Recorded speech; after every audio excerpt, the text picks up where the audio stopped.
Когда Андреа спешила по своим делам, ей на глаза попался неприметный, загрязненный клубок на обочине дороги.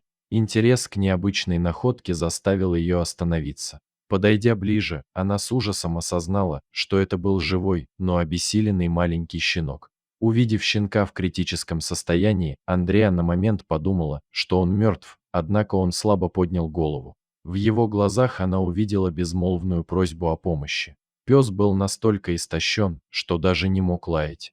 Любя животных с детства, Андреа не смогла оставить беззащитное существо умирать на холодной, грязной обочине. Она поторопилась к машине, взяла старый, но чистый плед из багажника и осторожно подняла дрожащее тело щенка. Животное вскрикнуло от боли, когда она несла его к авто. Взяв с собой и щенка, она быстро отвезла их в ближайший зоопарк, спасая его жизнь. Запланированные дела на тот день отступили на задний план. Андреа незамедлительно отправилась в ближайшую ветеринарную клинику. Щенку срочно требовалась помощь. Приехав в клинику, девушка обрадовалась отсутствию очереди, малыша примут без задержки. Однако радость была недолгой. После осмотра врач вынес печальный вердикт: щенка можно только усыпить. Слова ветеринара поразили Андреа как удар молнии. Ведь щенок был жив. Доктор пояснил, что у собаки множество заболеваний, его тело было истощено голодом и холодом, поражено чесоточным клещом, а уши покрыты коростами из-за саркоптоза.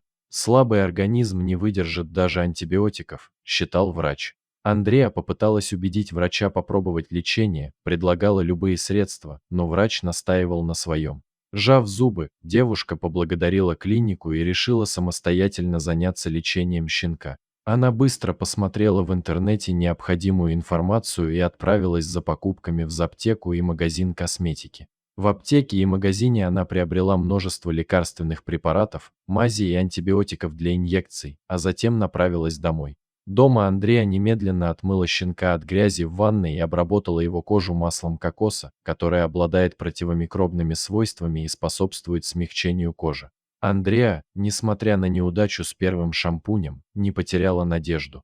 Зловонный запах от щенка все еще не отступал, но девушка решила попробовать еще раз. На этот раз она воспользовалась другим видом шампуня, и результат был поразительным. Маленький песик буквально преобразился. Однако их испытания на этом не закончились. Большой вызов представляло собой введение антибиотика, ведь щенок был крайне слаб. Несмотря на это, он не проявил сопротивления. Щенка решили назвать Бенджи. Андреа придерживалась строгого распорядка, установленного ветеринаром: каждодневный уход, включающий купание, смазывание лечебными мазями и маслами, инъекции антибиотиков, а также кормление, было ее ежедневной рутиной. В то время как другие отказывались от своих четвероногих друзей, она делала все возможное для спасения Бенджи. Упорство и забота Андреа не прошли зря. Спустя время она заметила, что раны на теле Бенджи заживают, а шерсть начинает отрастать. Щенок стал с аппетитом кушать, крепко спать в своей кровати и вилять хвостиком при возвращении Андреа домой. Через несколько месяцев терпеливого и внимательного ухода Бенджи полностью оправился. Он превратился в великолепного, пушистого собаку, которая безмерно любила свою хозяйку и ощущала тоску, когда она уходила. Андреа теперь мечтает, что ее пример вдохновит других на помощь уличным животным.